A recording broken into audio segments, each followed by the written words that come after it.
Bismillahirrahmanirrahim. Assalamualaikum warahmatullahi wabarakatuh. Alhamdulillahirabbil alamin. Al-hadi ila ad-dinil qawim wa ila as-siratil mustaqim. Tsumma as-salatu wassalamu ala al-mab'uuts rahmatan lil alamin wa ala alihi wa sahbihi ajma'in wa ala man ihtada bihadyihi wa salaka sabilahu ila yaumiddin, amma ba'd. Allahumma 'allimna ma yanfa'una wanfa'na bima 'allamtana wa zidna ilman ya rabbal alamin. Sahabat bias yang dimuliakan oleh Allah Subhanahu wa taala secara khusus, dan saudara-saudari kaum muslimin yang semoga Allah senantiasa memberikan kita taufiknya, memberikan kita semangat untuk senantiasa mempelajari dua sumber penting agama kita, mempelajari Al-Quran dan hadis Nabi SAW sesuai dengan pemahaman para salaful ummah radhiyallahu ta'ala anhum. Pada kesempatan kali ini, kawan-kawan sekalian, ada pertanyaan berkaitan dengan melakukan ibadah yang berkaitan dengan materi, namun materi yang digunakan ternyata adalah berasal dari harta yang haram. Terkadang di waktu-waktu mendekati pelaksanaan ibadah-ibadah yang berkaitan atau membutuhkan dengan materi, mendekati ibadah haji misalnya, atau mendekati ibadah kurban, ada yang slogan-slogan atau ada jargon-jargon yang sebagian mungkin kita dengar atau kita dapati orang mengatakan ini waktu yang ditunggu-tunggu bagi orang yang koruptor atau bagi orang yang memiliki penghasilan dari harta ribawi untuk membersihkan dirinya dengan haji. Atau ada yang mengatakan, ini saatnya para orang-orang rentenir atau bankir menggunakan harta ribanya untuk kurban. Pertanyaannya, atau mungkin realita yang kita dapati mungkin di masjid kita atau di musola ketika panitia kurban mengumpulkan mengumpulkan harta untuk patungan kurban kelompok A, kelompok B, ternyata salah satu dari orang yang ikut serta pada kurban sapi itu misalnya, ternyata sebagiannya atau salah satunya adalah orang yang kesehariannya kerja di bank konvensional misalnya, bank yang bergelut dengan transaksi-transaksi yang mengandung ribawi atau menjadikan hartanya menjadi harta yang haram. Apakah yang seperti ini dibenarkan dalam syariat? Apakah kurbannya mereka kemudian dikatakan sah menurut syariat? Di sini yang akan kita angkat. Kawan-kawan sekalian, hal-hal seperti itu, fenomena seperti itu tidaklah muncul kecuali karena miskinnya ilmu seorang muslim dari perkara masalah halal dan haram. Entah mereka miskin ilmu atau mungkin memang mereka tidak peduli dengan perkara-perkara yang demikian. Mereka mencari harta tanpa memperhatikan koridor syariat dan aturan-aturan agama yang telah ditetapkan oleh Allah dan Rasul-Nya. Namun tentunya kawan-kawan sekalian, kita sebagai seorang muslim yang berusaha taat kepada Allah SWT, hal yang seperti ini adalah merupakan hal yang urgent, yang sangat penting untuk dipelajari, bahwa dalam ibadah yang terutama ibadah yang berkaitan dengan harta, tidaklah Allah SWT akan menerima ibadah tersebut kecuali harta yang digunakan dibelanjakan adalah dari harta yang halal. Makanya Allah SWT berfirman di surah Al-Baqarah misalnya, Allah mengatakan, ya ayyuhalladzina amanu anfiqu min thayyibati ma kasabtum. Wahai orang-orang yang beriman, infakkanlah atau nafkahkanlah harta kalian di jalan Allah, yaitu harta sebagian dari hasil usaha kalian yang kalian usahakan dari yang baik-baik atau dari yang halal. Min thayyibati ma kasabtum. Itu harta-harta yang baik, yang halal dari apa yang kalian usahakan. Dalam hadis Nabi SAW, Nabi sendiri juga pernah menyampaikan dalam hadis riwayat Imam Muslim, Nabi mengatakan, innallaha thayyibun la yaqbalu illa thayyiban.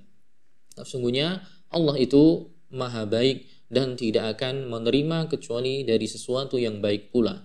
Para ulama menafsirkan atau mensyarah potongan kalimat ini, mereka mengatakan bahwa Allah tidak akan menerima sesuatu yang baik, maksudnya thayyib fi dzatihi wa fi kasbihi, yaitu maksudnya adalah harta yang baik secara zatnya ataupun secara cara untuk menghasilkannya. Jadi Allah hanya menerima dari sesuatu yang baik secara zatnya atau juga baik secara bagaimana cara mengupayakan untuk mendapatkan harta tersebut. Kawan-kawan sekalian, pemaparan dua dalil di atas menunjukkan kepada kita bahwa ternyata syarat ibadah yang berkaitan dengan materi dalam agama kita itu tidak akan diterima oleh Allah Subhanahu wa taala, melainkan harta yang dibelanjakan harus dengan harta yang halal. Sebagaimana komentar para ulama seperti Dr. Abbas Ahmad Al-Baz dalam kitab beliau Ahkam Al-Malul Haram, beliau mengatakan bahwa al-ibadah al-maliyah la takunu maqbulatan indallahi ta'ala illa idza kanat min masdarin kasbi masyru' illa idza kanat min masdari kasbin masyru' li'anna samratal halal halal. Beliau mengatakan ibadah materi, ibadah yang berkaitan dengan harta tidak akan diterima oleh Allah Subhanahu wa taala kecuali jika dari sumber usaha yang diperbolehkan syariat. Karena buah dari perkara yang halal adalah halal, wa samrah al-haram haram, dan buah dari perkara yang haram juga dinyatakan sebagai perkara yang haram. Nah, di sini syarat diterima adalah dia harus dihasilkan dari harta yang haram. Kemudian kawan-kawan sekalian, misalnya sudah terlanjur akan dilakukan atau sudah dilakukan, ya, harta yang digunakan untuk beribadah tadi adalah harta yang haram ternyata. Apakah kemudian pertanyaannya, apakah ibadah tersebut sah? Apakah ibadah tersebut sah? Misalnya orang berhaji ya dengan dengan harta yang haram, atau dia akikah kurban dengan harta yang haram.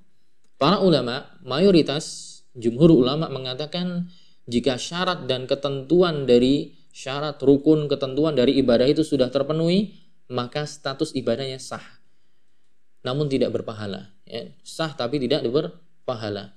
Sebagaimana kutipan Al-Imamul Qarrafi rahimahullah dalam kitab beliau Anwarul Buruq fi Anwa'i Al-Furuq, beliau mengatakan bahwa orang yang sholat fi saubin maghsub, orang yang sholat menggunakan baju rampasan, au yatawadda bima'in maghsub, atau dia berwudu dengan air juga dari rampasan, au yahujju bimalin haram, atau dia berhaji dengan harta yang haram, kullu hadhil masail indana sawa fi sihhah. Semua perkara ini, haji dengan harta yang haram, berwudu dengan air rampasan, sholat dengan baju rampasan, kata beliau, menurut pendapat kami itu semuanya hukumnya sah, ibadahnya sah.